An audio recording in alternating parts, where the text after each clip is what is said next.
Hola, Naí, mucho gusto. ¿Me escuchas?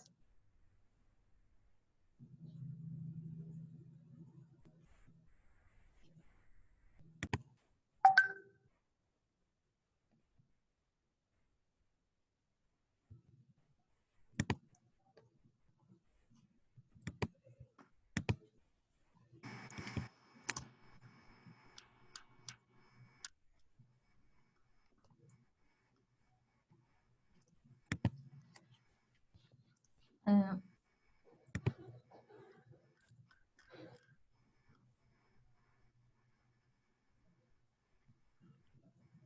Adriana, ¿me ayudas a verificar con Pedro si puede conectarse? Sí, un momento. Gracias. Les informamos nuevamente. Dice que está conectado por celular para la voz. Ah, pero sí nos escucha entonces. Ah, ok. Este, bueno, les informamos que se está grabando la sesión a los que acaban de entrar y pues podemos comenzar. Este webinar tiene como objetivo hablar del impacto de toda esta pandemia del COVID-19 en la economía. Esto, pues claro, puede ser muy amplio, así que nos enfocaremos en la economía pues, de nuestro país, de México, por si hay alguien conectado que sea de otro país, pues estaremos enfocándonos hablando generalmente de cómo nos está afectando. Nuestra agenda, este, la bienvenida y la presentación de los speakers, que en un momento se los presentaré, el timeline de los eventos, lo que ha venido ocurriendo a partir de que se declaró la pandemia hasta el momento. Y tenemos una serie de preguntas generales, la cual haremos de una manera abierta a nuestros panelistas y ellos tendrán oportunidad cada uno de responderlas y darnos su punto de vista. Posteriormente tendremos una breve sesión de preguntas y respuestas y el cierre. Adriana, ¿me apoyas con la presentación? Claro que sí.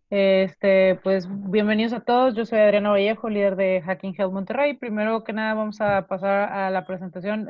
Si quieres, la siguiente diapo, por favor. Bueno, Women in Data Science es una comunidad que es una organización sin fines de lucro con el propósito de difundir, promover, enseñar tecnologías disruptivas enfocándose principalmente en temas de ciencia de datos, big data y ciencias exactas con una orientación principal hacia las mujeres, sin dejar de ser una comunidad inclusiva y además de promover apoyar el desarrollo de soft skills y liderazgo entre sus miembros, de la cual pues lidera aquí Juana. Así quieres la siguiente, por favor. Sí. Ok, Hacking Health por su parte, que es una comunidad que lidero yo, es una organización que nació en Montreal en 2012 con el objetivo de transformar al sector salud y a través de la innovación colaborativa entre profesionales del sector salud y innovadores tecnológicos se construyen soluciones realistas a los desafíos del sector salud, principalmente con su misión de fomentar el ecosistema de innovación en salud, involucrar a todos los stakeholders y apoyar el desarrollo de soluciones centradas en el ser humano. Si gustas pasar a la siguiente. Sí, nos están reportando algunos que no escuchan. Espérame.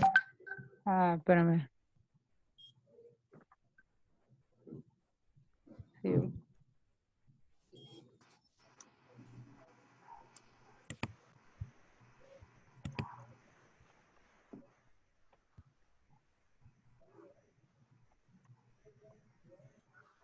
Sí. Vamos, ¿quiénes son? Me dice Selena.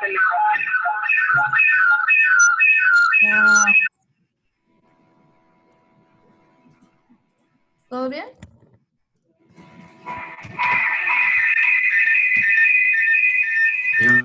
Hay un eco ahí.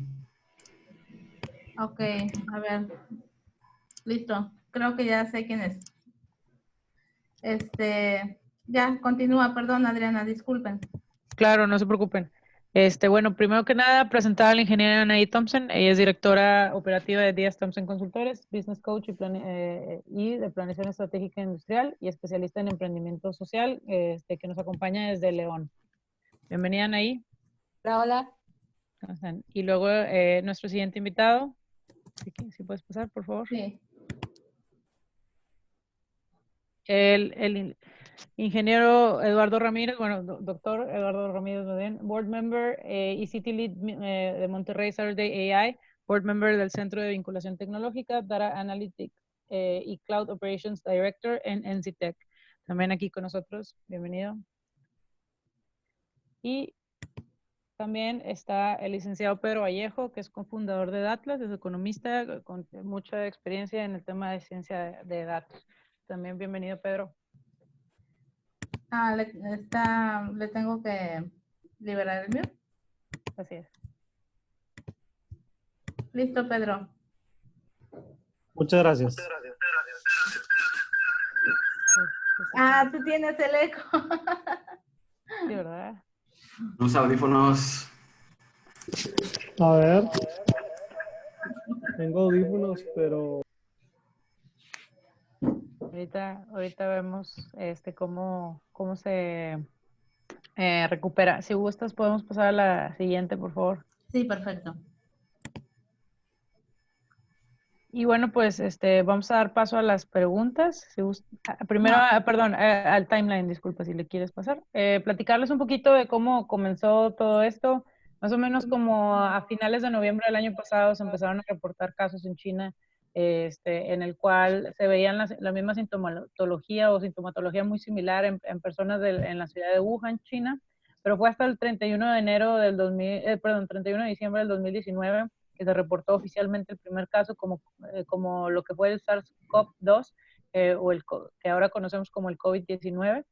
El 8 de enero se inició con la cobertura internacional con un medio de comunicación en Estados Unidos que hizo un reportaje sobre esta enfermedad y de ahí se empezó a dar más visibilidad. Ya para el 30 de enero del 2020, pues la Organización Mundial de la Salud declaró la emergencia sanitaria internacional por COVID-19 y fue el 28 de febrero que se reportó el primer caso confirmado aquí en México, proveniente de una persona que había viajado a Italia. El 11 de marzo, la Organización Mundial de la Salud declara una pandemia por COVID-19, que tal vez hayan visto la rueda de prensa, y fue el día de ayer que la Secretaría de Salud de México, junto con todas las dependencias en México, declararon como emergencia nacional por el COVID-19. Actualmente, digo, si puedes abrir ahí el mapa que está ahí, Juana, por favor, Sí. el primero. Vamos en casi 760,000 personas que han sido contagiadas alrededor del mundo. En primer lugar, los Estados Unidos. Y de hecho ya en segundo lugar, ayer que lo estaba viendo, pues es Italia. China ha quedado ya en cuarto lugar. Ahorita, sí que la cosa es que está un poco pesado el mapa, ¿no? Entonces, sí, perdón. No, aumentó más de 100,000 personas de ayer para hoy. 857,000 en todo el mundo, siendo 188,000 personas en los Estados Unidos, Italia en segundo lugar con 105,000, España, China, un total de 42,000 muertes alrededor del mundo y 178,000 personas recuperadas. El resto están en proceso, ¿verdad? Todavía de ser personas con la enfermedad y que están ya sea en aislamiento o en hospitales alrededor del mundo. Si gustas, podemos regresar, Juana. Ok.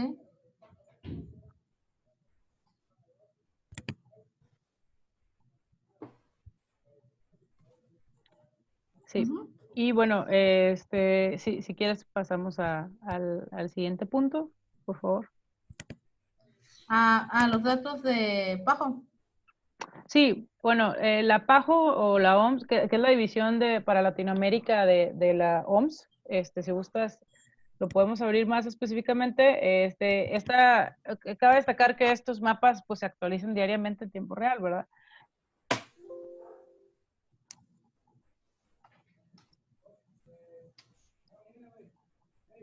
Internet a veces resulta que se saturan un poco, pero está mero abajo. Es este, ¿no? Sí, ahí está.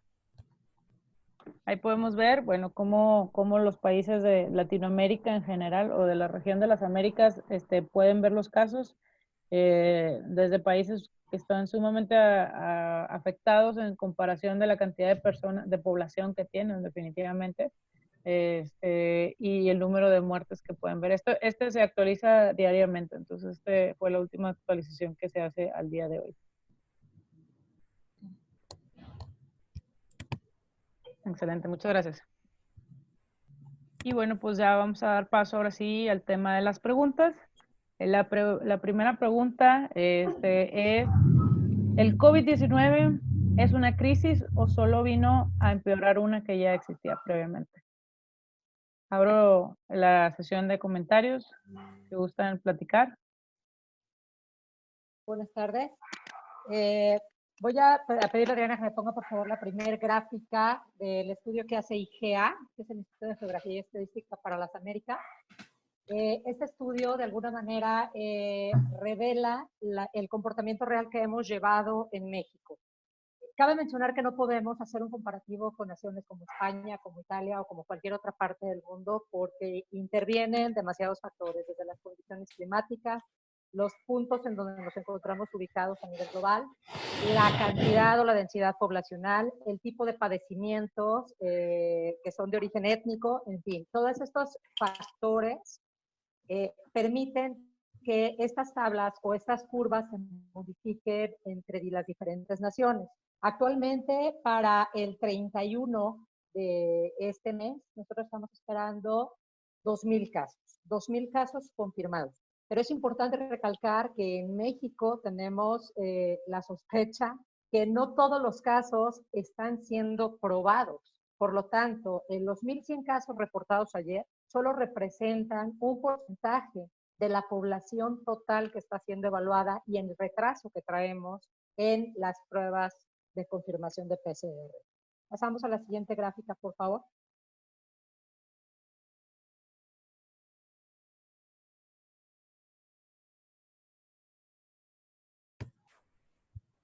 La siguiente diapositiva. Sí, voy. Gracias. Ahí está. Ok. La Universidad de Michigan hace un estudio de manera del comportamiento general del virus, como con el impacto pandemiológico. Y entonces ellos dicen, la gente, si no tiene las medidas de mitigación adecuadas, va a presentar curvas exponenciales a una velocidad de aproximadamente mes y medio. Pero ¿qué estamos haciendo en México? Estamos tratando de achatar esta curva, de alargarla, ¿para qué? Para no colapsar los sistemas hospitalarios. Entonces, esto nos pone en una situación de una doble fase de contagio. Ustedes han escuchado a las autoridades nacionales decir, esto se va a terminar hasta septiembre. No quiere decir que la epidemia va a tener un periodo de 6 meses. Quiere decir que en las ciudades con una población mayormente densa van a existir estos picos, empezará a generarse cierto nivel de inmunidad y entonces en las comunidades en donde había mucho menos contagio, en donde había mucho menos movimiento, empezarán a presentarse los casos. Por lo tanto, el proceso de inmunización a nivel país sí tiene la posibilidad de darse hasta finales de septiembre de este año, entendiendo que tendremos una curva pico que terminará a mediados de mayo y arrancaremos con otra que empezará en mayo, subirá junio, julio, en agosto tendrá su pico y disminuirá. Esta sería la mejor posibilidad de nuestros escenarios, porque bajo este contexto el sistema hospitalario no entraría en un colapso. Y vemos en la siguiente gráfica que ya presenta la Secretaría de Salud, en donde se pueden registrar las ocurrencias de las personas que tienen que ser hospitalizadas con intervención y sin intervención. Y entonces muestran cómo esta curva, cuando esté en el parámetro naranja, pues prácticamente al 6 de junio estaremos saliendo del primer episodio de la epidemia. Obviamente estamos hablando que tendremos una situación generalizada de caos a nivel sistema hospitalario. Si nosotros extendemos la curva, podremos ir solventando la situación de manera gradual, y en diferentes fases en las diferentes regiones y áreas de la República Mexicana. ¿La que sigue, por favor? ¿La siguiente? Sí, gracias. Con respecto a otros países, que es algo que está llamando mucho la atención para la zona de las Américas, específicamente para México, la mediana de edad que está presentando el mayor volumen de contagio son las personas entre los 30 y los 44 años. No estamos hablando de mortandad, estamos hablando de contagios. ¿Qué significa? Que la población económicamente activa del país o la población que tiene la posibilidad de emprender, que está en una posición emergente o que ya tiene empresas conformadas, es la que está adquiriendo el virus de manera inmediata, en la primera fase. Le abro a Eduardo los antecedentes. Eduardo. Sí. El micrófono, Eduardo. ¿Qué tal? Bueno, a ver, no supe cuál era la pregunta para mí. No, digo, esta es la parte de cómo se está comportando, ok, si es ok. una crisis o no es una crisis. Definitivamente, el planteamiento en este punto es, ¿teníamos una crisis en México? Sí, sí la teníamos. O sea, teníamos ya una crisis previa porque estaba cambiando los modelos de gobernabilidad. Al cambiar los modelos de gobernabilidad, los factores constitucionales, empezamos a tener una serie de recortes presupuestales en áreas críticas en el país. ¿Qué viene a hacer el COVID? El COVID viene a impactar de manera importante y acelerar todos estos cambios en el corto, en el mediano y en el largo plazo. Entonces, Eduardo ha tenido la oportunidad de revisar varios modelos y desde tu perspectiva, yo en lo personal considero que esta es una crisis que se va a agravar. Bueno, sí, muchas gracias. Ahora creo que ya me queda más claro por dónde seguir aquí. Bueno, ¿qué hemos visto? Actualmente les comento sobre la iniciativa que se está llevando a cabo, en la cual estamos participando gente de 3 comunidades de ciencia de datos de México, de Data Science Monterrey, yo me debí dar por el último, bueno, está liderada de hecho por Data Lab Jalisco y apoyada por Data Science Monterrey y Sociedad Ciudad de México. Entonces, lo que estamos haciendo es tratar de hacer corridas de estos modelos, ajustando los datos para entender cómo es que los respectivos gobiernos de los estados y federal llegan a estas conclusiones. ¿Cuál es el tema que hemos visto? Pues que no se están dando todavía transparencia de cómo llegan a los números. Entonces, en el caso de Jalisco, sí tuvimos contacto con las personas que hicieron los modelos para Jalisco y pudimos ya interactuar con ellos y trabajar un poco a nivel ya del detalle. Sin embargo, y bueno, y pues digo, ya se está haciendo una colaboración muy activa, etc. Entonces ya en Jalisco se podría decir que sí tenemos transparencia del modelo para Jalisco, que todavía no tiene una fase comunitaria, o apenas estamos viendo si ya hay transmisión comunitaria en Jalisco, igual que Nuevo León.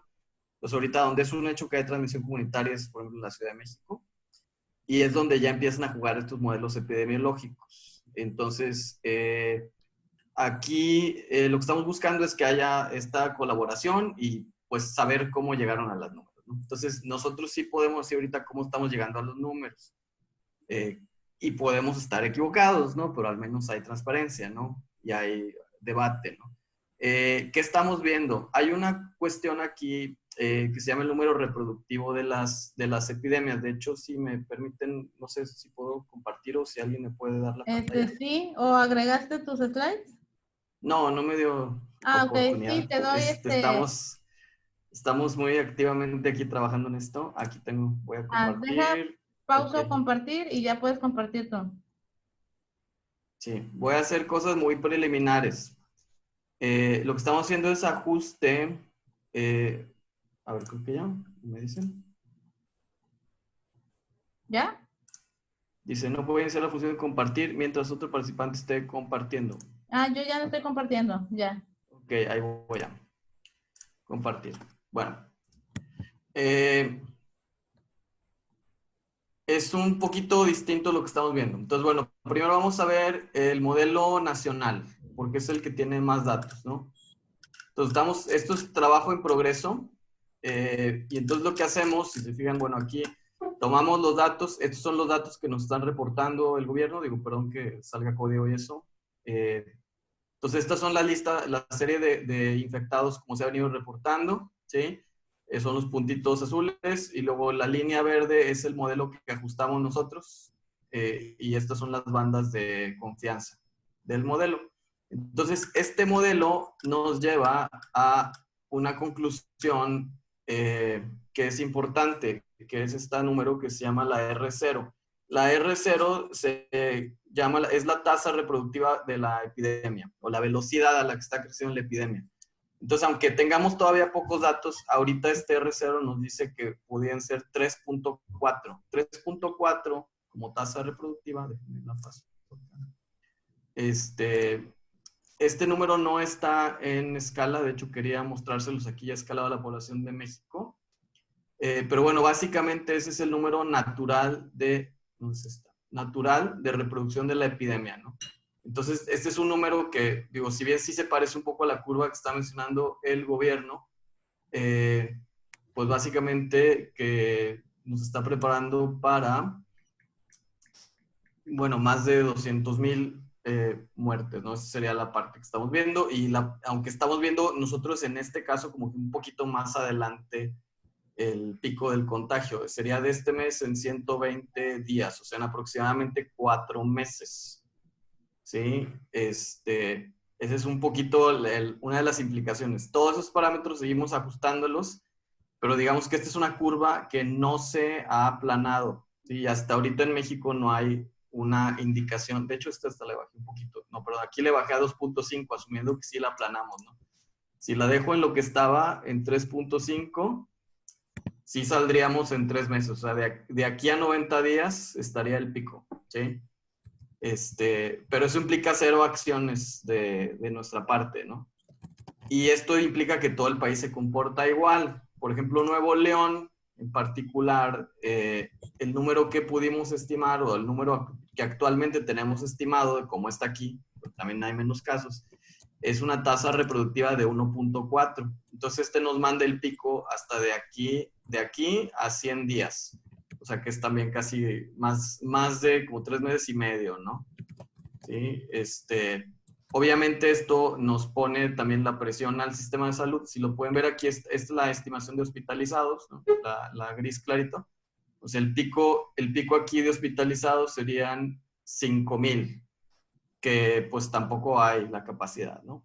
Entonces, todo esto, como les digo, es la revisión que estamos haciendo. ¿Qué pasaría si bajáramos todavía más la tasa del contagio? Pues no sé, si la bajamos a 1 o a cerca de 1.09, pues el pico de hospitalizaciones no llega a 180, ¿no? En el pico, ¿no? Entonces, por eso es importante este tema de aplanar la curva, ¿no? Si la bajamos a 1.34, habría 2,000 hospitalizados como máximo. Sería así como que tal vez es la capacidad del estado aproximada, ¿no? Entonces, entonces ahorita, bueno, ¿qué estamos haciendo? Pues es estimar los números conforme salen. No es nada más, este es el más importante, pero bueno, son todas las demás estadísticas que tenemos que estar checando. Y bueno, pues ahí la importancia de bajar ese 3.5, que es lo que nos llevaría a nivel nacional a un mayor número de casos sin capacidad de atención, ¿no? Pedro. Sí, ¿qué tal? Muchas gracias. Yo también quisiera igual compartir pantalla. Gracias. Muy en línea con lo que estás presentando, Eduardo. Pues bueno, esos serían ya casos de consecuencia. Yo traigo datos particularmente económicos. ¿Me confirman si ven mi pantalla? Sí, ya se ve. Sí, ya se ve. Perfecto. Un poco la tesis de algunos efectos económicos, o lo que quisiera explicar en este momento de crisis, es que sin duda alguna en el país ya teníamos algunos índices de paros o de detenimiento económico, y cuando se detiene la economía es como una locomotora, ¿no? No se detiene de golpe, sino poco a poco va a ir frenando, y se va frenando, y algunos son los mecanismos de contagio que primeramente han sufrido o vemos reflejados de la pandemia, ¿no? El primer caso más evidente es el caso de las bolsas americanas, ¿verdad? La caída que vimos, esta es una foto, digamos, una radiografía de la primera semana después de la pandemia, al menos en Estados Unidos, y los efectos en las bolsas, puras caídas generalizadas, al menos de 26%, y para la parte mexicana, pues bueno, aún peor. Otro mecanismo de contagio, sin duda alguna, son algunos de los llamados sectores estratégicos, ¿no? Que construyen las rentas familiares.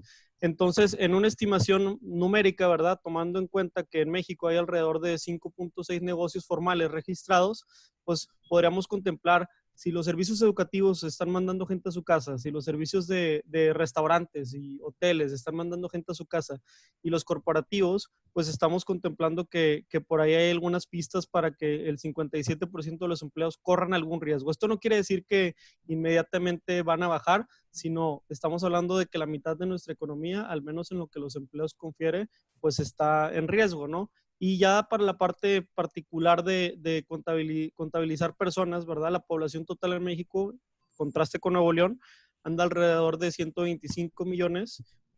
¿Cuál es la gente que está en edad de trabajar? De esa gente, ¿cuánta gente declara que tiene un trabajo?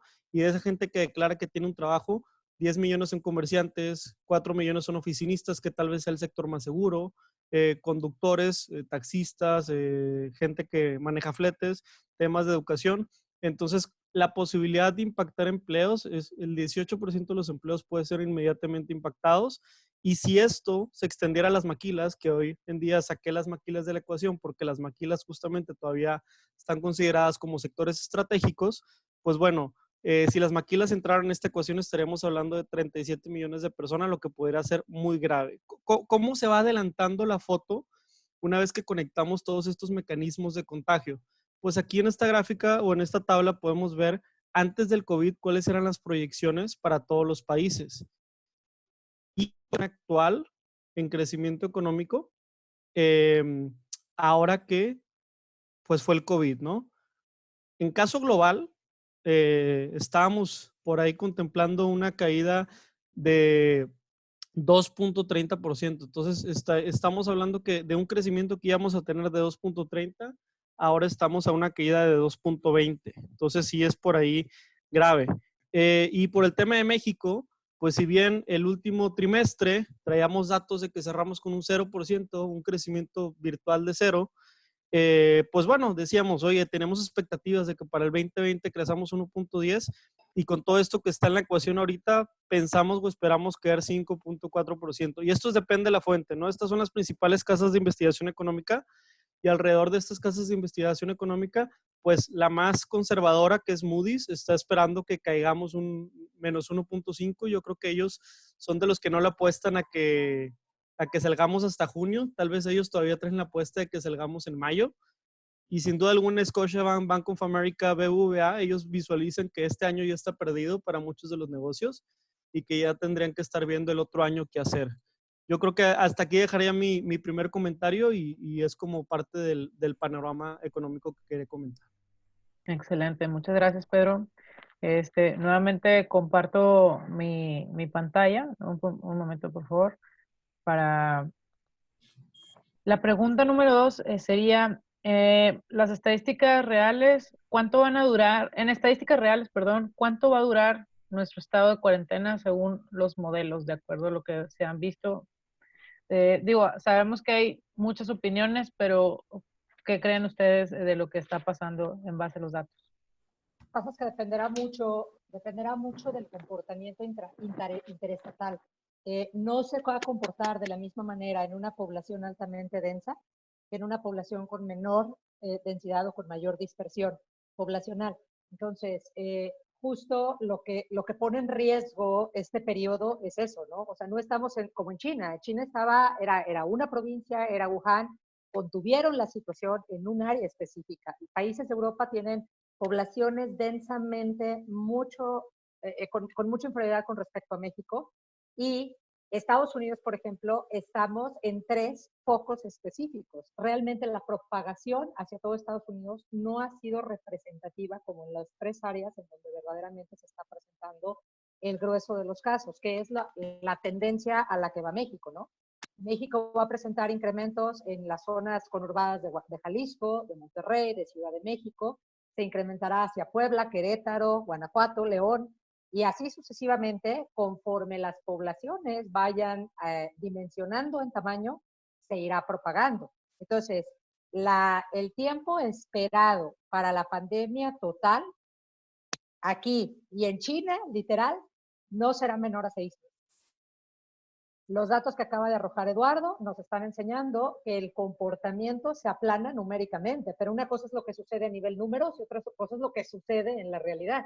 Estamos teniendo estados en México, en zona Pacífico, por ejemplo, en donde tenemos casos extremadamente contenidos, como Yucatán, por ejemplo, pero tenemos casos como Sinaloa, en donde todavía hace 2 días teníamos ocupación al 90%. Entonces, si esta parte no se unifica y no se hace uniforme, y creo que ha sido la insistencia de las autoridades, definitivamente un proceso que puede llevarse a cabo en un periodo de 3, 4 meses se extenderá hasta 6 o 7. Lo estamos viendo ahorita en los otros países, ¿no? También, o sea, estamos viendo que contuvieron, están empezando a regresar a la actividad, sin embargo, están empezando a surgir nuevos brotes. Entonces, realmente el impacto o el periodo dependerá de las medidas que se tomen a nivel sociedad civil para poder mitigar los efectos de la propagación de la pandemia. Muchas gracias, Anaí. Eduardo. Sí, es que algo ahí importante era, pero bueno, es que ahorita están diciendo que era la última oportunidad, no, pues sí, porque había que actuar mucho antes, ¿no? Pero sí estamos viendo, como comentan ahí, que bueno, cada región se va a ver muy diferente, por eso vemos esta necesidad de modelar de forma independiente cada región. Sin embargo, el comportamiento global, por ejemplo, una cosa interesante, digo, los modelos se pueden ajustar al crecimiento de cada región. Sin embargo, un supuesto que no se menciona es que se considera como que cada región es aislada, es un sistema independiente y no recibe casos nuevos por flujo de personas, ¿no? Entonces, a lo que vamos a tener que llegar en un punto dado, pues es que si no estamos en las regiones principales, o en todas, de hecho, actuando en coordinación, pues no vamos a poder hacer la contención de la epidemia, ¿no? Ahora, creo que implícitamente el plan del gobierno que se ha comunicado, pues tampoco tiene mucho que ver con dejar de contener la epidemia, sino más bien se había como que, bueno, al menos lo interpretamos mucho como que dejarla evolucionar y como que írsela llevando, no sé cómo, ¿no? Porque sí se vio un retraso increíble ahí. Bueno, no quiero entrar acá a temas de política pública, que no es lo mío, pero lo que sí podemos decir es que sí, si no hay una coordinación en las acciones de contención, pues nos vamos a infligir todavía más daño económico porque no se va a poder restaurar la actividad de forma general, ¿no? Hay un riesgo importante. El gobierno quiso aprovechar la ventana previa a la Semana Santa y a la Semana de Pascua. Esto con la intención de generar un aislamiento más prolongado. Sin embargo, no está cerrada todavía la industria turística en su totalidad. Entonces, la propagación que se puede dar a nivel centros turísticos puede modificar tremendamente el comportamiento de estas curvas y el comportamiento del tiempo esperado para la pandemia. Sí, es correcto. Y además sumarle el hecho de que pues, todavía no se generaliza la aplicación de pruebas. Entonces, no sabemos la dimensión real, ¿no? De hecho, estamos viendo una dimensión subestimada. Vamos a tratar de estar viendo eventualmente la dimensión real de acuerdo, por ejemplo, a la tasa de mortalidad. Digo, que desafortunadamente pues, ya está empezando a fallecer gente. Eso nos va a permitir hacia atrás estimar cuánta gente realmente hay infectada, porque la tasa de mortalidad es fija, ¿no? Y bueno, depende de factores hospitalarios, etcétera, ¿no? Pero mientras haya un cierto nivel de registro de las muertes que esté correcta, pues también vamos a saber de qué tamaño es lo que nos está detectando, ¿no?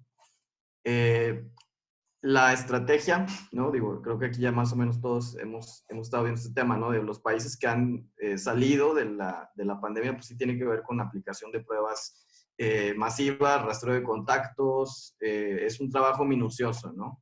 No sabemos qué se esté haciendo aquí todavía, o al menos a nivel federal. Es posible, de hecho, yo creo que los estados tienen más probabilidad algunos de hacer esto bien que el nivel federal, pero reiterando, pues que si no se controla de forma general, va a ser un reto increíblemente difícil, ¿no? Ahora, la frecuencia de entrega de resultados entre los diferentes estados no es uniforme. Tenemos estados También. que están llevando 24 horas para el registro de resultados, pero tenemos estados como Guanajuato, por ejemplo, en donde está llevando 90 horas el registro de resultados. ¿Esto qué quiere decir? Que durante 2 días nos mantenemos en un rango de contención adecuada, pero a los 2 días siguientes esto duplica y brinca. Entonces, el comportamiento de la curva se modifica completamente.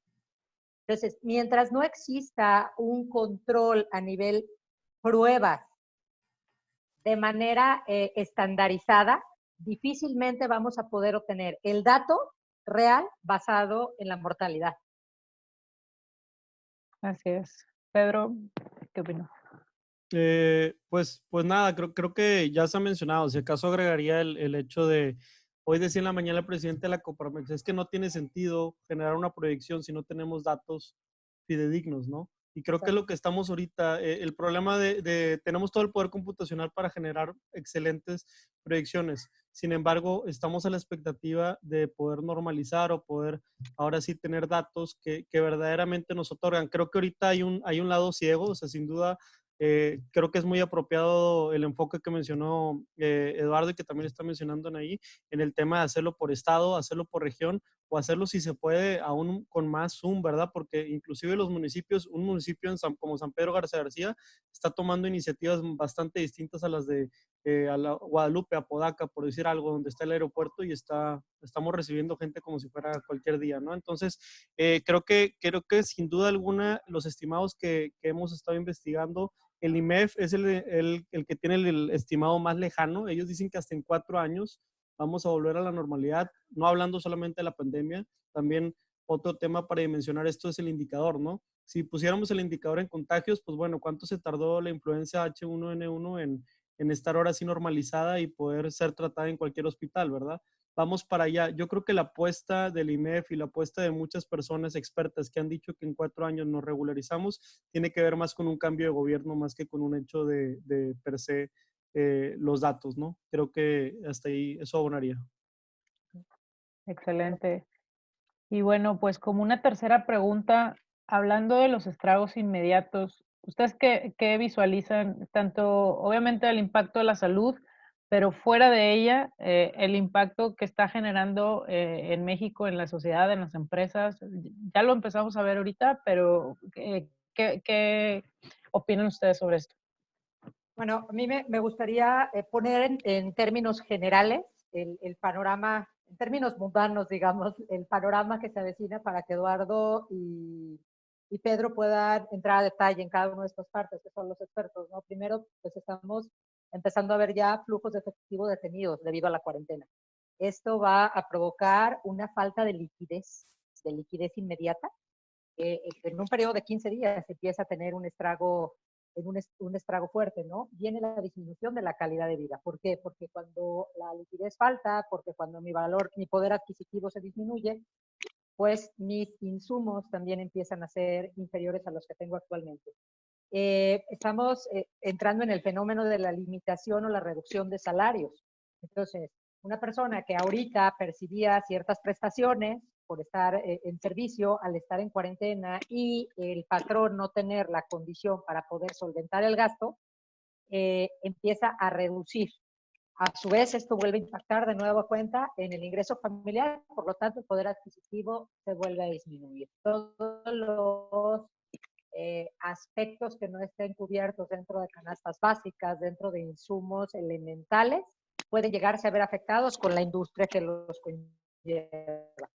Estamos viendo ya un estancamiento en la parte del emprendimiento social. ¿Por qué? Porque tenemos que estar dando empuje al emprendimiento en salud, que es ahorita el que tiene el mayor riesgo. ¿Por qué? Porque se están generando grupos de personas que están trabajando con la mejor intención del mundo para producir equipos, para producir protecciones personales, respiradores, pero no están bajo norma. Entonces, los hospitales va a llegar un momento en el que no van a poder acopiar ese tipo de equipos y esos inventarios con los que se queden representarán un riesgo en dinero perdido y estancado que probablemente no pueda ser reutilizado ni ahorita ni más adelante. Por eso, importantísimo que las áreas de tecnología y de estandarización sean ahorita las que emerjan. Y pues, base a lo que presentó hace unos minutos Pedro, hablábamos de un 1 punto y pico % hacia arriba esperado, pero el global se va a 6.40. Estamos hablando que el decremento económico real será del 7%, menos 7%. Entonces, esto nos está llevando paulatinamente a un episodio de recesión. Y les cedo la palabra a mis compañeros para que puedan explicar en términos numéricos este tema en general. Para irnos en orden, bueno, yo realmente digo, no estoy ahorita preparado para hacer proyecciones del tipo económico, y digo, pues ahora sí que por mi perfil de ciencia trato de hablar nada más de las cosas que tengo datos, ¿no? Entonces, en este caso, pues digo, no los tengo, no los he estudiado, prefiero dejarles esta parte a ustedes. Voy a aprovechar mi intervención para contestar aquí preguntas que me mandaron. No sé si no tiene inconveniente, me pregunta aquí Leonardo si que se le hace un poco alta la tasa de 3 para México. Y bueno, yo ahí lo que te puedo decir es que a mí también se me hace alta esa tasa. Sin embargo, bueno, ese fue el ajuste que nos dieron los datos. ¿Qué hicimos para ajustar los datos? Bueno, hicimos un modelo CEIR, que es el modelo epidemiológico de 4 estados. De hecho, estamos ahorita susceptibles, expuestos, infectados y recuperados. De hecho, ahorita estamos tratando de simplificarlo para ver si encontramos algún error en el modelo previo. Entonces vamos a bajarlo al modelo SIR, susceptibles, infectados y recuperados, que solamente tiene 3 estados que se modela. Esto se modela como sistema dinámico, sistema de ecuaciones diferenciales. Y luego, lo que hacemos para estimar el parámetro es hacer una inferencia bayesiana con sampling de Monte Carlo, de hecho. Entonces, esto nos da distribuciones estimadas de los parámetros. El código sí se va a liberar. De hecho, hay un repo que se está creando en GitHub, se llama COVID México. Todavía le estamos moviendo mucho. Entonces, ¿qué tenemos que hacer? Tenemos que entrar a un proceso en el cual estimamos unos parámetros, vamos a compararlos con los que salen en otros países, entender si tienen una justificación médica. De hecho, estamos colaborando con gente que es epidemiólogo. Es decir, si nos sale, por ejemplo, que la tasa de contagio nos sale más baja aquí o más alta aquí, tenemos que ver cuál es la razón teórica para eso, si simplemente es el modelo ajustó eso sin tener que hacerlo, ¿no? Entonces, no es una chamba completamente trivial, hay que estar cuadrando los datos ahí, ¿no? Pero sí, el código se va a publicar, ahí donde pueden estarlo viendo es tanto en los grupos de Data Science Monterrey o Data Lab Jalisco, con seguridad ahí van a estar apareciendo las actualizaciones, ¿no? Entonces, bueno, no sé si, perdón, hay la interrupción, no sé si, el cambio de tema, no sé si alguien quiera retomar con la parte económica. Claro, Pedro. Va, perfecto. ¿Me confirman si ven mi pantalla? Sí, Pedro. Sí. Perfecto. Pues estragos inmediatos. En el tema de estragos inmediatos, algunos datos que por el tema de nuestro giro ahorita hemos estado capturando. Pues el estrago inmediato es cuando vemos el contraste de las camas de hospital. Ustedes, especialistas de salud, sabrán. Ni siquiera sé si son camas de salud, camas de hospital donde verdaderamente se puede atender el coronavirus. Simplemente son camas de hospital, el mueble. Estamos subindexados, ¿no? Subindexados al lado de Italia, al lado de España. Entonces, si alcanzamos niveles como los que tienen aquellos, pues bueno, ahí les encargo. Lo primero que va a pasar, el estrago inmediato, es que vamos a tener una deficiencia de instalaciones, vamos a tener una deficiencia de personal médico que lo pueda atender. ¿Cuáles son los efectos inmediatos? Pues nomás hay que abrir el periódico, ¿no? Ya cerraron 262 hoteles, más de 53,000 habitaciones han cerrado. Grupo Posadas, que es uno de los operadores de hoteles más grandes, cerró la mitad de su portafolio. Aeroméxico tuvo que hacer una reducción de salarios a sus empleados, dejó 40 aviones estacionados. Para ellos es costosísimo que un avión esté estacionado sin volar, así que al menos van a poner estos transportes al servicio de transportación de productos farmacéuticos. Y bueno, pues BBVA Research, que es una de las casas más serias de investigación económica en México, pues nos traduce que el efecto social o el distanciamiento social nos va a traer un impacto inmediato a comercio, restaurantes, transportes y turismo, donde se ubican 32% de los ocupados. Entonces, ¿cuál es el dato que nos podemos llevar? Pues el dato que nos podemos llevar es que el efecto ya llegó. Desde el momento que alguien te dice quédate en tu casa y te tomas el privilegio de quedarte en tu casa, ya le estamos pegando al bolsillo y ya le estamos pegando el efecto multiplicador de ese peso que tú dejabas en un restaurante, en un hotel, en una gasolinera, etcétera. Entonces, ya estamos viendo los sectores que son más de servicios, no sectores tan productivos. Los productivos, recordemos que los consideramos estratégicos, todavía no están aislados totalmente, pero los sectores de servicios sí, toda esa gente que gana por hora está vulnerable. Por ejemplo, en una encuesta sobre eventos, muchísima gente, al menos el 84%, ha mencionado que se le cancelan los eventos, otros que se les postergan. Y bueno, pues aquí en unos datos que nos comparte una startup que se llama Parrot, que por ahí tiene muchísima información, al menos para algunas partes del país, y la muestra que ellos manejan, han estado mesurando que hay una caída en la primera semana del coronavirus contra la última semana normal, una caída del 40% inmediato en los restaurantes. Entonces, los efectos de contagio, como se los había mencionado, ya no son teóricos, ya son prácticos y los estamos viendo desde la primera semana. Así que, ¿qué está ocurriendo? La gente está acumulando ese dinero que ganaba. Va a haber gente que va a dejar de acumular dinero, va a dejar de percibir ese ingreso, como ahorita lo mencionábamos.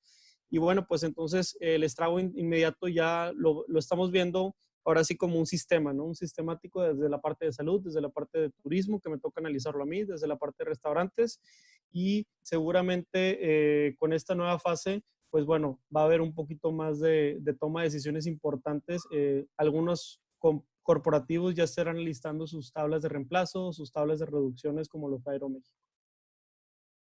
Claro, definitivamente esto es sumamente importante y bueno, nada más como para agregar, por ejemplo, hoy vi que el Consejo Empresarial lanzó un comunicado después de el día de ayer que hubo esta declaración de emergencia nacional, en el que le hacen varias peticiones al gobierno de México para que pues puedan sobrellevar este periodo que se va a venir para varios meses, que afecta pues realmente a todas las industrias. Ahí viene englobado un grupo como de más o menos 12 cámaras de diferentes áreas. Y digo, esperamos que esto se tome por bien por el gobierno y se pueda aplicar, porque creo que pues al final, si los empresarios que son los que dan los empleos pueden llevar adelante sus negocios durante este tiempo, pues la población va a estar un poco más tranquila, ¿verdad? Y bueno, vamos a la siguiente pregunta. ¿Cuáles serían entonces en 6 meses los estragos que vamos a ver para nuestro país? Ok, ahí hay una parte importante a mencionar aquí. En este momento ya tenemos un problema que viene de años, que viene de décadas atrás, en donde la recaudación hacendaria para nuestro país es un problema real. Esto da pie o da el pie a que existan muchos negocios informales de donde no se puede obtener recursos para solventar una crisis de este tamaño. Los recursos que actualmente tiene el país están siendo utilizados en este momento para poder apoyar a todos estos grupos de microempresarios o de pequeñas empresas o de emprendimiento que de alguna manera están fuera de este rango fiscal. Sin embargo, las empresas grandes tampoco van a poder ejercer una aportación importante. Entonces, esto viene a impactar directamente en el cierre total de pequeñas y medianas empresas para pymes. Habrá un aumento esperado de los índices delictivos en el país. ¿Por qué? Porque la gente, al no obtener el trabajo, al no obtener el recurso, se verá en la necesidad de buscar alternativas diferentes, y aparte tenemos los sistemas educativos establecidos en este momento de forma virtual, ¿no? Al que no todo el mundo está teniendo acceso. Tenemos disminución en las ofertas de trabajo para los recién egresados. Entonces, toda esta, estamos hablando de que las universidades están terminando a finales de mayo los semestres. Tenemos graduaciones de casi todos los sectores educativos para junio. ¿Qué va a pasar con todos estos muchachos que están saliendo de las universidades y no encuentran en dónde trabajar? ¿Van a poder emprender? qué inversionista va a poder soportar esos proyectos y cómo lo van a hacer para poder aparte generar un recurso para alguien más, ¿no? Vienen los cortes presupuestales en las empresas. Las empresas deberán elegir si van a sacrificar personal o a sacrificar estrategias o a sacrificar gastos para no perder personal.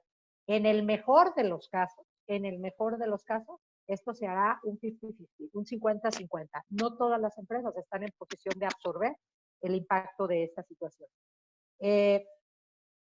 El aumento de los empleos informales, por tanto, y estos empleos informales pues darán pie a una reducción aún más importante de la recaudación fiscal, que es donde el país no podrá tener una oportunidad de recuperación inmediata.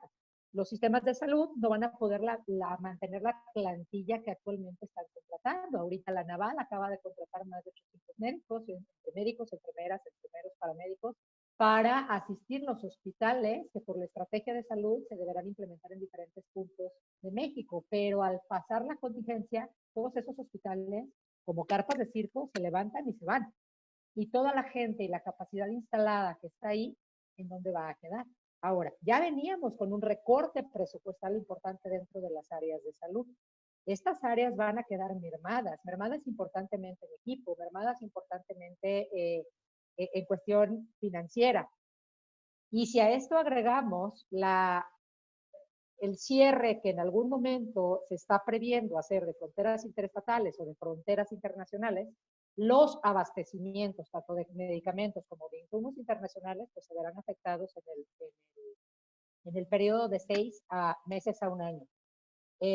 Nos preocupa mucho el factor de mortalidad hacia las personas con enfermedades crónico-degenerativas, que por la prioridad que se está dando al COVID y esperando que los sistemas de salud no colapsen, que es prácticamente algo que no podemos esperar en México por el volumen que estamos esperando, todas estas pacientes oncológicos, estos pacientes en hemodiálisis, estos pacientes en esclerosis, en fin, que no están recibiendo medicamentos, que tuvieron que aplazar citas, que no están recibiendo la atención, incrementará la tasa de mortalidad también con respecto a la que el mismo COVID por default estará dando, con lo que implica en el nivel sistémico familiar y por lo tanto a nivel social. Y por último, pues repito, viene una recesión y de una recesión se sale. Adelante. Así es. Eduardo, Pedro.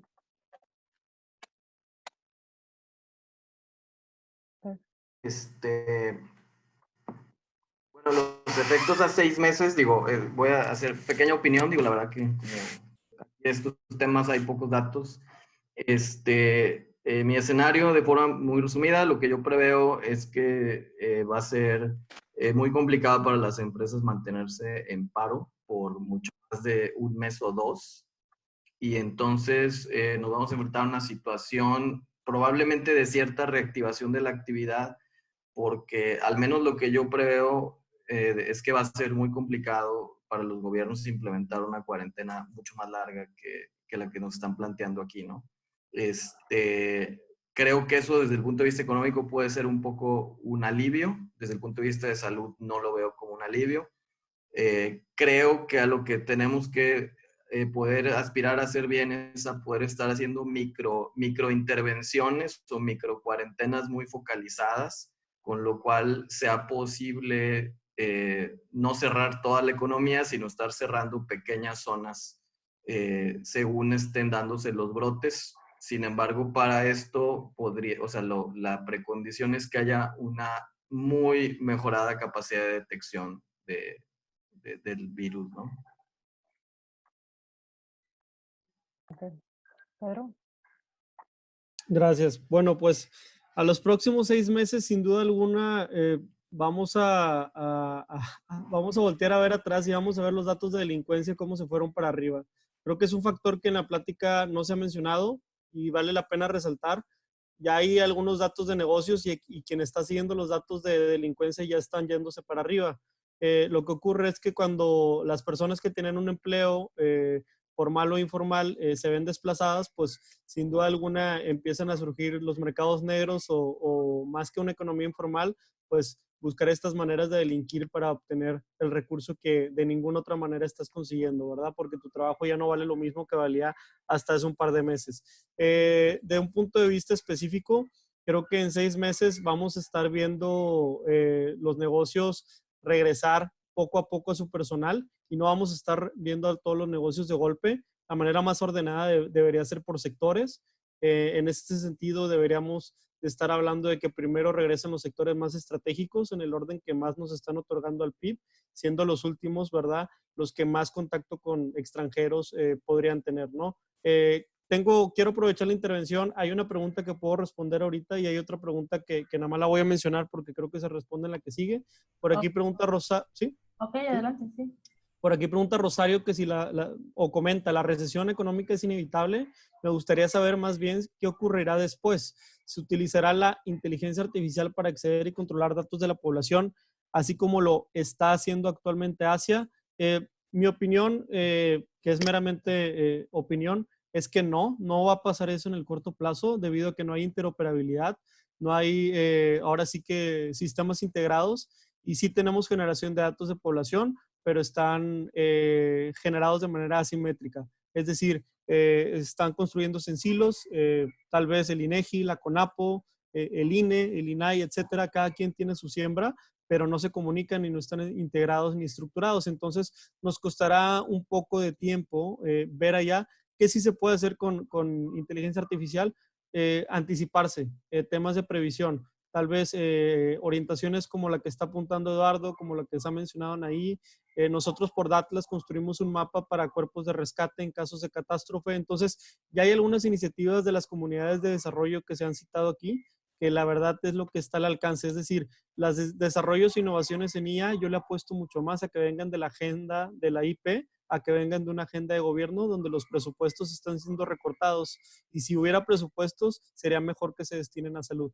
Hay otra pregunta de Carl. Carl, yo creo que esta puede ser para la siguiente intervención, pero pregunta que si existen algunas acciones a tomar de manera individual. Tengo una lista que les quiero mostrar en la siguiente intervención y ahorita la menciono. Gracias. De hecho, una de las preguntas es las acciones a tomar precisamente.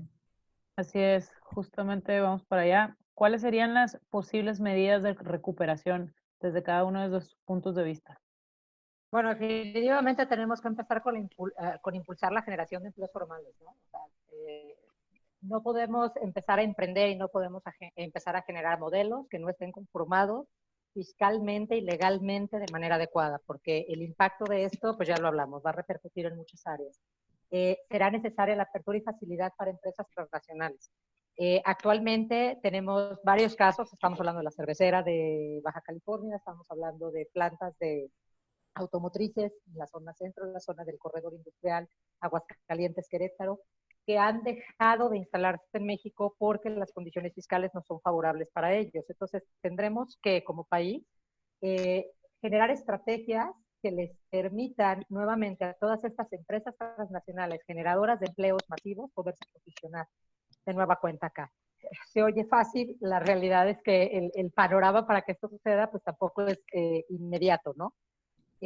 Importante brindar atención inmediata a la industria agropecuaria y a la industria ganadera. La gente va a necesitar consumir todo el tiempo.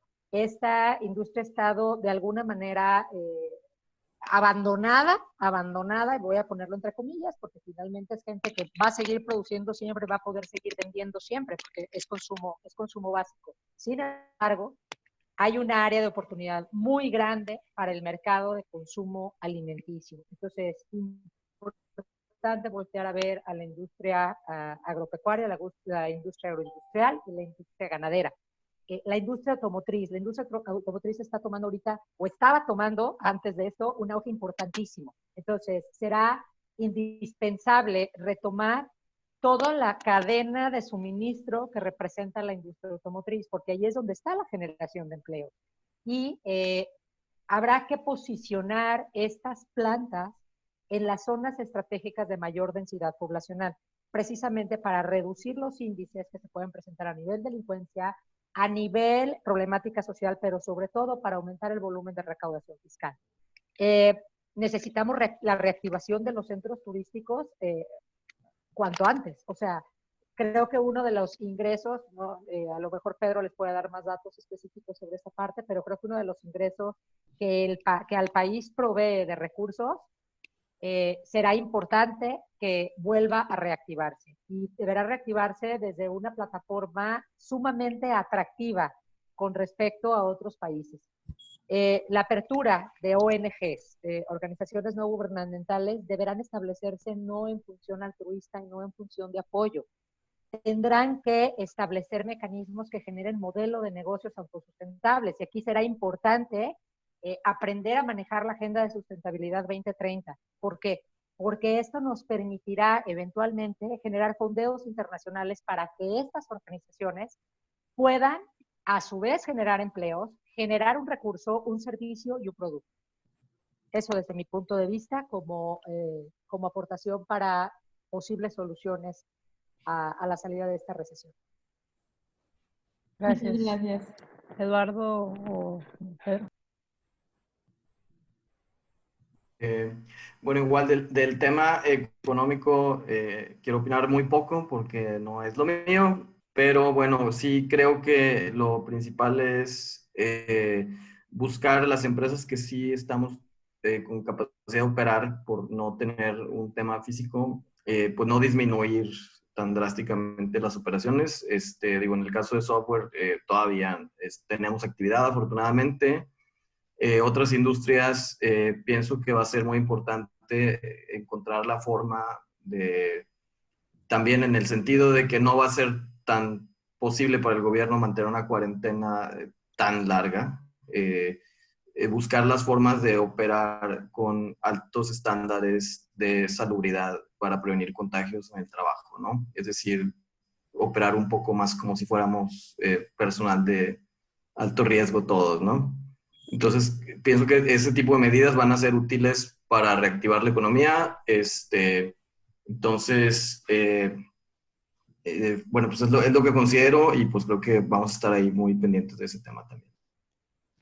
Gracias. Antes de que hable Pedro, Adriana Cordero preguntó si estamos en una plataforma de autosustentabilidad. No, no estamos en una plataforma de autosustentabilidad. Tenemos el recurso. O sea, en México existe el recurso para ser autosustentable, pero no tenemos la metodología estándar para poder unificar las cadenas de valor y las cadenas de suministro para lograrlo. Entonces, importante y una muy buena pregunta, todas las personas que estén trabajando dentro de las áreas tecnológicas podrán ejecutar o descifrar los estándares para efectos de autosustentabilidad en el país.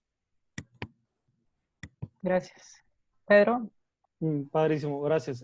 ¿Me confirman si ven mi pantalla? Sí. Bueno, perfecto. Creo que esto atiende la pregunta de justamente qué se puede hacer y atiende un poco a la inquietud que tenía Carl. Gracias ahí por la consulta. Voy a empezar con un poco de humor porque siempre pues, es como característico del mexicano. Me encanta ver estos tweets. Me encanta ver estos tweets porque todo lo aspiracional que se espera, ¿verdad? Es que, oye, en la última crisis se creó WhatsApp, Venmo, ¿verdad? Uber, ¿no? Startups o empresas que ahorita valen millones. Y en México así estamos, ¿no? O sea, en México estamos ahí preocupados, peleándonos con cómo vamos a completar la siguiente nómina a quienes tenemos empresa, cómo vamos a arreglar las finanzas. El SAT está por todos lados tratando de devorar. Pues, ¿qué tenemos que hacer? Tenemos que hacer la tarea. Nosotros generamos una lista de propuestas sin descubrir el hilo negro, porque no es el hilo negro. Son algunas tareas que han funcionado en crisis anteriores y algunas tareas que otras empresas o negocios han aprendido. Estas son, lo primero, esto está muy enfocado o está bias a los negocios de servicio, así que este sesgo es mucho más a un negocio que ofrece un servicio. Hacer preventas con descuentos agresivos, ya no estamos hablando de 10 o 15%, eso no va a funcionar, todo el mundo va a salir y va a ofrecer eso. Tú tienes que ofrecer preventas ahorita a mitad de precio, ganando 2 por 1 y habilitar cuantos más canales digitales. La mayoría de nuestros clientes que nosotros trabajamos con analíticas se están dando de alta en Expedia, en Airbnb Experience, en TripAdvisor, están en Shopnet, se están dando de alta en más de 10 plataformas a la semana. Entonces, si hoy en día tú no estás vendiendo por algún canal digital, ya vas tarde. Tienes que empezar por ahí. Hacer un catálogo de oferta donde claramente comuniques que esas ofertas van destinadas a recuperarte del COVID. la gente va a mostrar empatía y vamos a ver durante 2 o 3 meses un espíritu de empatía para poder ayudarnos entre todos a salir esto adelante. También diversificar los puntos de precio. ¿Qué es lo que ocurre? Oye, en el punto de precio para mi experiencia, si yo tengo un negocio, un restaurante o otro tipo de cosas, son 400 pesos por la persona que se siente. Bueno, trata de encontrar ofertas para adquirir a esa persona que tiene la capacidad de pagar 100 pesos, esa persona que tiene la capacidad de pagar 200 o 300 pesos. Ampliar las líneas de ingreso del upselling, por ejemplo, en una experiencia de restaurante, hay veces que llegan y te ofrecen las flores, oye, o el dibujo, oye, una fotografía de recuerdo, una playera, etcétera. Hard Rock la hace muy bien, ¿no? Toda esta dinámica de upselling y todo lo que puedes hacer para upsellear una vez que ya tienes un cliente ahí es bastante importante, ¿no? Si es necesario, solo si es necesario, muy de la mano con lo que mencionan ahí, el nombre del juego se va a llamar liquidez. Tu negocio ocupa liquidez. ¿Qué significa eso? Que puedas tener dinero a la mano. Dinero a la mano de donde venga. Mala idea tarjetas de crédito porque son muy caros. Vete a hablar con tu banco que te maneja los ahorros, que te maneja las terminales punto de venta, que te maneja la pasarela de pagos en línea y ve negociando o ve aprobando líneas de crédito en caso de que lo requieras. Puedes acudir con tu asesor bancario. Aplaza adquisiciones, no estamos para novedades. A lo mejor esa última computadora, ese último equipo que te iba a reducir 10% el tiempo, vamos a postergarlo un poquito. No se trata de cancelarlo, se trata de postergarlo hasta que estemos en una economía más sana.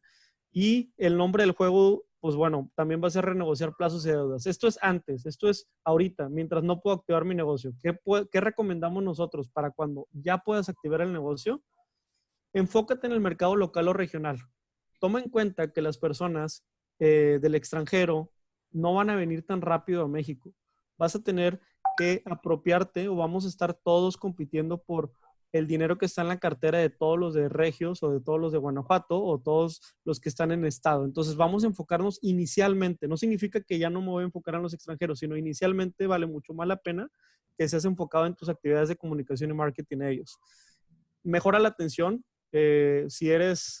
Si tienes una gasolinera, vas a tratar como rey a la persona que te llega a pedir gasolina. Si vendes vasos de agua, le vas a poner hielos a todos los vasos de agua y le vas a poner un super vaso. La atención no la sacrifiques, va a ser muy importante.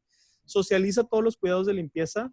Todo el mundo va a llegar a preguntar o va a llegar pensando, oye, yo antes estaba viendo en este mostrador que habría alcohol desinfectante. ¿Por qué no está en tu mostrador? ¿Por qué en todos los demás sí? Porque yo lo veo en todos los Oxxos, pero no en ti. Entonces tú eres sucio. A ver, hay que socializarlo, hay que tomarse fotos con el equipo, con los cubrebocas o con cualquier medida sanitaria que estén recomendando los expertos. Diseña una experiencia extendida de consumo. ¿Esto qué quiere decir? Tienes que hacer que la persona que te está consumiendo se quede el mayor tiempo posible disfrutando de tu experiencia. Entre más tiempo se quede, tú puedes alargar el lifetime value, o eso significa que puedes alargar un poco el potencial de consumo de esa persona. Entonces trata de ejercer eso. Puedes extenderlo con una dinámica en redes sociales, con un cupón donde si activan algo en tu webpage pueden bajar alguna fotografía, etcétera. Trata de extender esa vida y vas a ver beneficios. Y esto está peleado con la situación actual porque ahorita dice, oye, no pagues con efectivo porque los microbios, etcétera. Ojo, esto estoy hablando de cuando ya regresemos. En primera mano, promueve el pago en efectivo. El pago en efectivo es mucho más líquido que un pago con TPV. Además, la TPV tiene una comisión que ronda del 4 al 7%. Hay veces que no te puedes echar la vuelta, no puedes sacarle la vuelta a las TPVs. A lo mejor te encuentras con que mucha gente va a estar usando sus tarjetas de crédito. Trate de dar un beneficio si te pagan con tarjeta. Eso va a ayudar mucho a tu negocio. Creo que esto responde a la pregunta que nos hacía Carl, la pregunta que también hacían. Y luego también nada más aprovechando la intervención y ya para acabar, mencionaba también Carl que cuál es la postura que puede tomar el gobierno para atenuar esta crisis. Mira, nosotros hicimos un postulado muy parecido, tampoco tan profesional como lo que hizo Eduardo por ahí, pero te voy a platicar un poco lo que nosotros hicimos. Lo que nosotros hicimos fue enfocar y determinar los puntos de mayor vulnerabilidad en el estado de Nuevo León. ¿Cómo lo hicimos? Lo hicimos con una ecuación en donde mapeamos dónde se concentra la mayoría de la gente de 60 años de edad, ¿verdad? Donde es el índice de marginación que maneja la CONAPO, que ya toma en cuenta situaciones de hacinamiento, situaciones de pobreza, también lo contemplamos por ahí. Contemplamos por ahí también la cantidad de personas que viven. Entre más intenso está el color, eso quiere decir que hay más personas colocadas en una misma casa. Puede haber situaciones donde 7 o 10 personas viven en una casa muy pequeña. Y también tenemos por ahí los niveles socioeconómicos y claro está los servicios de salud, prendiendo en gris aquí los servicios de salud. Ahorita nosotros estamos platicando con algunos gobiernos porque si tú traslapas todas estas variables en un modelo, tú podrías encontrarte con que hay puntos muy vulnerables, ¿no? Por ahí el gobierno de Jalisco y la Universidad de Guadalajara ya nos contactaron para implementar este modelo con ellos y por ahí el periódico El Norte también estamos con ellos en algunas entrevistas. Entonces, yo creo que el gobierno debería empezar a sofisticarse con aprovechar lo que ya existe allá afuera. Aquí en Nuevo León es muy sonada la industria 4.0, pero yo creo que mi postura es usar lo que ya están haciendo los miembros de su comunidad y de esa manera el gobierno no tendría que gastar tanto, simplemente estaría funcionando como un integrador de inteligencia que está generando ya la gente que tiene maestrías, especializaciones, que pueda aportar. Gracias. Un comentario con respecto a esto que acaba de decir Pedro. Es importantísimo aprovechar el recurso que se está generando en un lugar específico. Pareciera que los gobiernos estatales, lejos de sumarse para homologar acciones en función de restablecer una posible crisis económica, están buscando cada uno por su lado encontrar soluciones específicas basadas en su población. Esa parte está bien, o sea, para medir está bien que revises tu población, pero la estrategia tiene que ser general, no puede ser desde lo particular. Entonces, esa sugerencia que está haciendo Pedro a mí me parece quizá la más valiosa, aprovechar la tecnología de los lugares en donde la velocidad de la información es mucho más alta con respecto a otros estados. No podemos comparar al estado de Nuevo León con el estado de Durango, por ejemplo.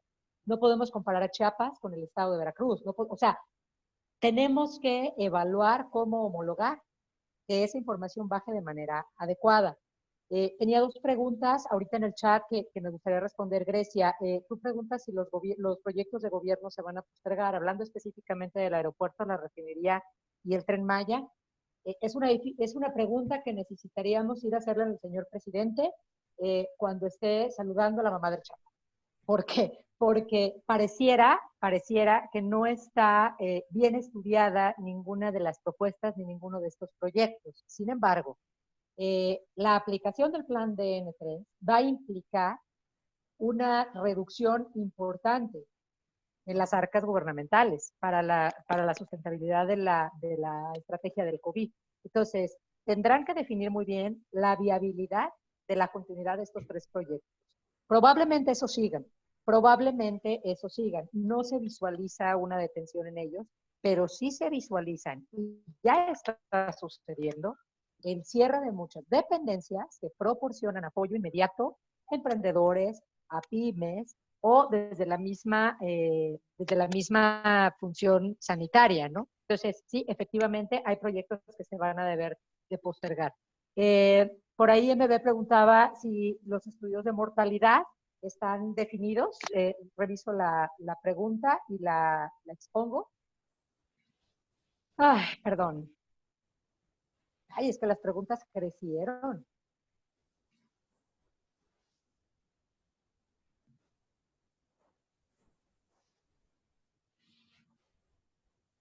Bueno, no existe o sea, lo mejor que le podría pasar al país en este momento, y lo voy a decir con toda la frialdad, incluso en los medios coloquiales se habla de que esto era una estrategia para que no se le pagaran pensiones a las personas de tercera edad, ¿no? O sea, la tasa de mortalidad en ciertos sectores representa un beneficio económico real, pero no hacia todos los sectores. Entonces, no está considerada una tasa de mortalidad como tal, porque estamos enfocados en un aspecto a la vez. Y ahorita el aspecto inmediato a atender tiene que estar en función de COVID, desafortunadamente. Muchas gracias. Excelente. Si gustamos, pasamos a la sesión de preguntas y respuestas. Aquí Juana va a dirigir esta parte. Sí, a todos los que deseen hacer alguna pregunta a nuestros panelistas, por favor, utilicen la funcionalidad de alzar la mano de Zoom.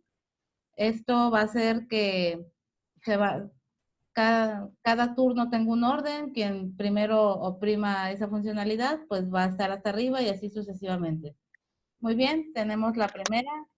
Pueden desbloquear su audio para que escuchemos la pregunta. Adriana Cordero, adelante.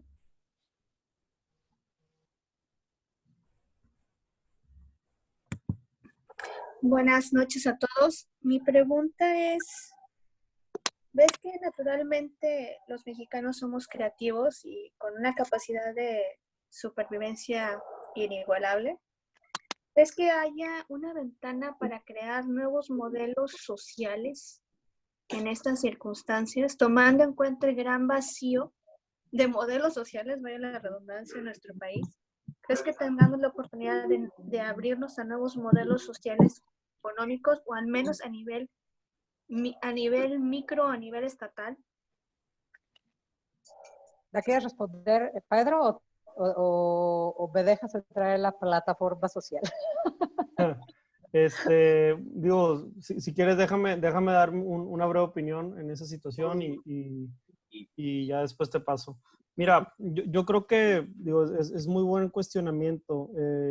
Retar la figura social es algo que se hace cada sexenio, ¿verdad?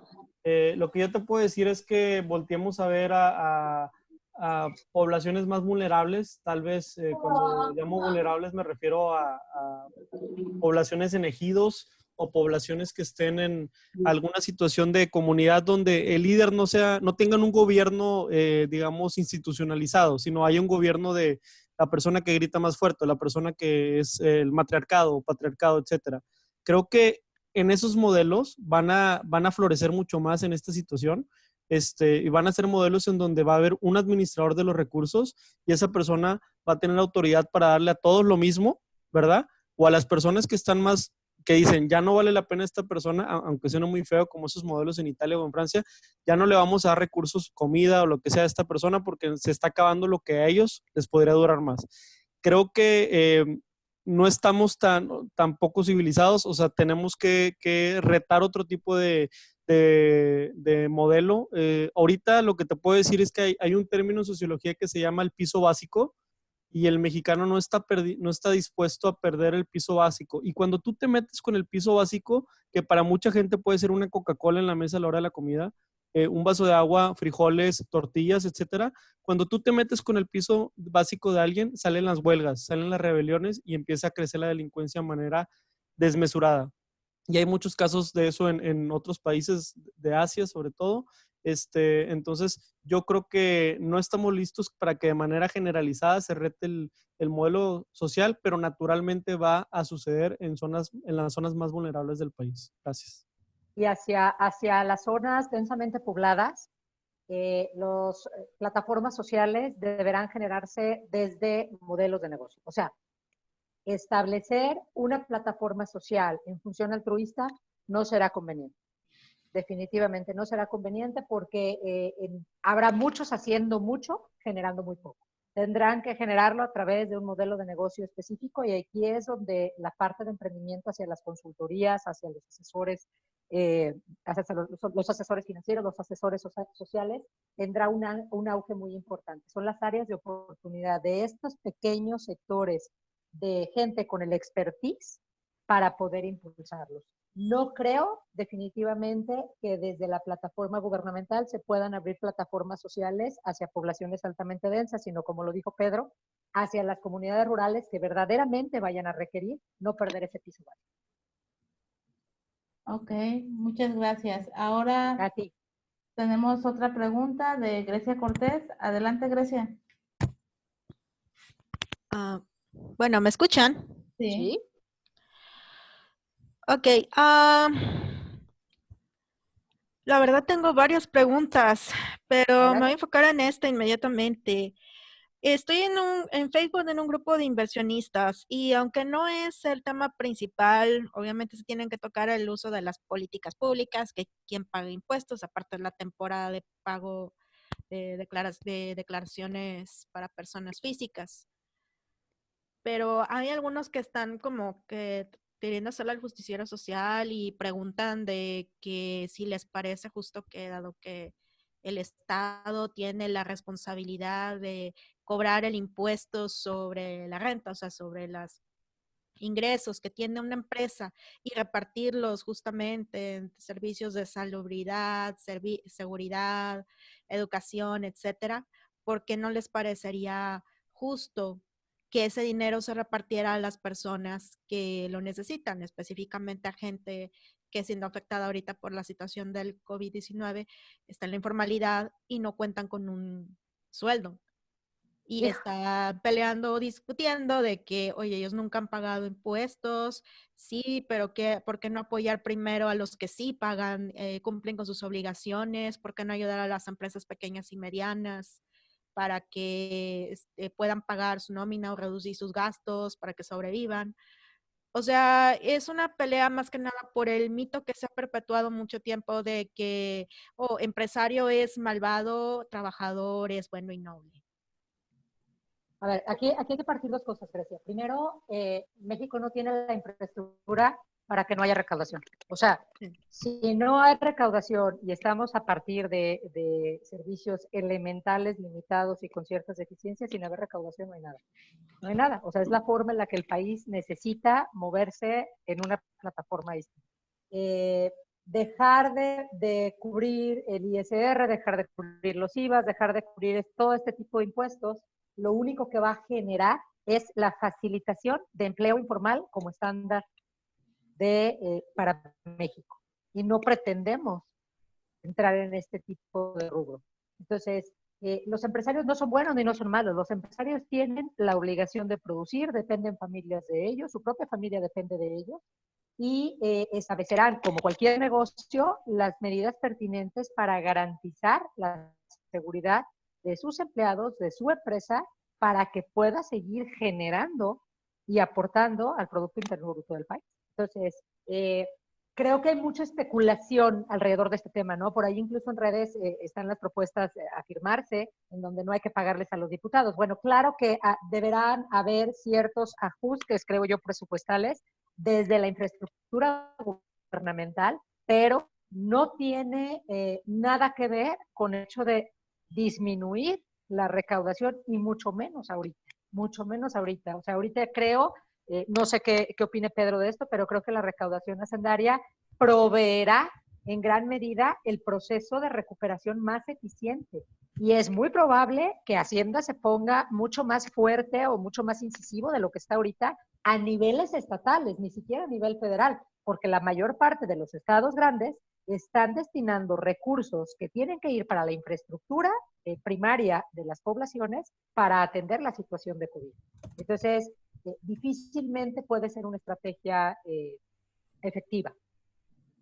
Sí, ahí para sumarme al comentario, yo creo que lo peor que le puede pasar al país es que recaude menos. O sea, con todo y que no hay unos buenos mecanismos para el uso de esos recursos, lo peor es que que le puede pasar es recaudar menos, porque nos vamos a ver afectados todos de algún otro lado. Es decir, te van a subir el precio de algún otro bien, te van a subir el precio sobre productos de alta caloría, te van a subir en el agua, en el gas, etc. O sea, de alguna u otra manera, esa recaudación se tiene que hacer.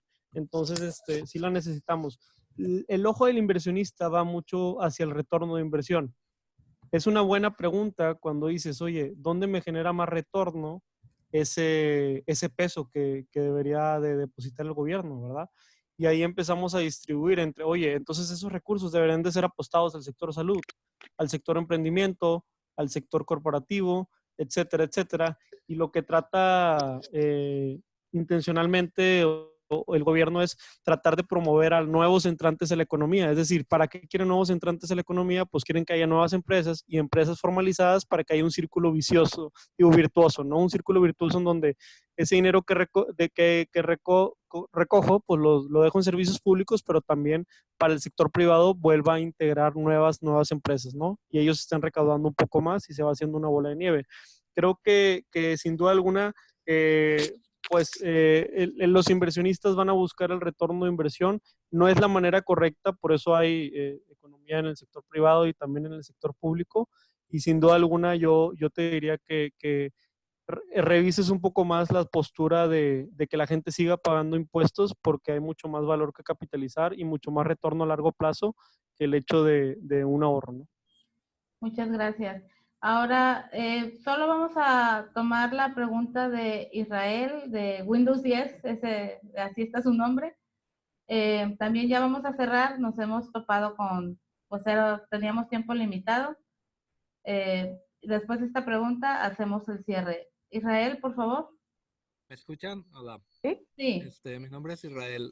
Trato de entender un poco, voy a explicar esta pregunta. Por ejemplo, estuve viendo que la tasa de mortalidad del COVID-19 es del 2%. Estamos viendo, por ejemplo, aquí en mi población un poco rural, que se han estado cerrando negocios, fábricas, y mucha de la gente depende del día a día de este ingreso.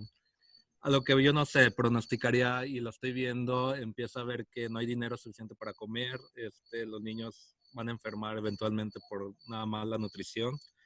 Y mi pregunta es, en un escenario que podríamos considerar que no tenemos una cuarentena y asumamos que el 2% de esta población obviamente pues, va a morir, ¿no sería tan arriesgado tomar esa idea dando que no podemos impactar tanto en la economía y que no tengamos, por ejemplo, rezagos de nuestra generación o futuras generaciones en el impacto económico? ¿No pueden tener buenos ingresos o buen acceso a la educación? ¿O realmente sí es la mejor medida tomar la cuarentena y asumir los riesgos económicos que vendrán? A ver, ¿en qué población te encuentras, Israel? Me encuentro en una población rural en la comunidad de León, Guanajuato, se llama Santana del Conde, donde hay muy cerca todo el parque industrial de toda la firma, muchas armadoras que se encuentran aquí. Bueno, te platico, yo vivo en la ciudad de León y de entrada te voy a compartir. Esto no afecta al 2% de la población, esto va a impactar al 5% de la población global en México. El comportamiento del COVID no funciona nada más en establecer contagios o establecer casos. La estimación real es el 80% de la población se contagiará sin sintomatología o con sintomatología leve que no requiera hospitalización. El 15% de la población requerirá servicio hospitalario en algún punto de la curva. Y el 5% de la población, si no se tienen las medidas de contención adecuadas, fallecerá debido al COVID. Esto significa que están en riesgo aproximadamente 6.500.000 habitantes. Para caso grave de nosotros en Guanajuato, somos la quinta ciudad más poblada, somos la tercera ciudad con mayor ingreso de extranjeros y somos la parte poblacional en donde si se detiene el ombligo de México, se detiene todas las fases. Entonces, definitivamente una de las localidades en donde mayor contención se tiene que tener es en la franja que va desde Aguascalientes hasta Querétaro, para evitar que las cadenas de suministro hacia las poblaciones más altas y hacia los productores elementales se pierdan totalmente. Claro que hay que considerar toda la parte de mortalidad, claro que hay que considerar la parte de estancamiento. Sí, va a venir. O sea, esto es inminente. No hay forma de que ante una cuarentena las cosas funcionen de la manera adecuada y normalizada. ¿De qué dependerá esto? De la rapidez con la que se contenga en una población específica. Si nosotros contenemos esto en un periodo más corto, seguramente podremos también reactivarnos en un periodo más corto. Entonces, respondiendo a tu pregunta, sí es importante que nos encuarentenemos. No es una opción permitir, sobre todo en una población como Santana del Conde, que aparte está llena de industria alrededor y cuyos residuos de manera natural tienen a la población en riesgo, aparte se expongan a una situación de estas. Yo para agregar ahí, creo que hoy en día estamos en los hombros de otras regiones que ya cometieron esos errores de omisión. ¿Y qué pasó? Todos tuvieron que salir con la cabeza abajo a decir, ya sí estamos, ya nos pasó, sí estamos afectados, ¿qué crees? Si era de verdad. Entonces, creo que lo que nos queda hoy es tomar responsabilidad sobre aquellos que ya cometieron el error de omisión y tratar de apalancarse, de también pensar, o sea, aun y cuando seas esta población que mencionas, seguramente hay alguna interconexión con la urbe y a su vez la urbe está conectada con otros estados y están conectados con otros países, y el sistema es tan global, los sistemas de negocios y los sistemas sociales son tan globales que de verdad estamos a 5 o 6 puntos de contactos de personas de otro país, etcétera. Entonces, yo invitaría a ser muy responsable y más que nada encontrar argumentos para sí cumplir con estas políticas de quedarse en casa, de sí cumplir con estas políticas de los negocios, aunque para la economía sea doloroso, seguramente ya han pasado anteriormente situaciones similares, así que pues bueno, la invitación es traten de aprender de lo que ya ha habido en otros países y ver cómo recuperarse. Gracias. Muchas gracias. Bueno, por cuestiones de tiempo tenemos que cerrar. Muchas gracias, Anaí. Muchas gracias, Pedro. También agradecemos a Eduardo, que se tuvo que ir antes. Recuerden que el objetivo de estos webinars, para todos, el objetivo de estos webinars es concientizar a la población de que sí debemos acatar esta cuarentena y compartir la evolución de esta pandemia desde diferentes ámbitos. El económico, ya tuvimos anteriormente una de las acciones que estaban haciendo las comunidades de tecnología, y a futuros días queremos tocar más a fondo el impacto social. Entonces, estén pendientes, vamos a estarlos anunciando, y diversas comunidades tenemos aparte nuestros webinars para no detener nuestras actividades que mensualmente teníamos en meetups y workshops. Pues ahora pues vamos a hacer uso de todas las herramientas digitales disponibles para poder seguirlas realizando y pues no perder los movimientos de comunidad. Muchísimas gracias. Muchas gracias a todos. Gracias a todos. Gracias a todos. Buenas noches. Gracias, hasta luego. Hasta luego.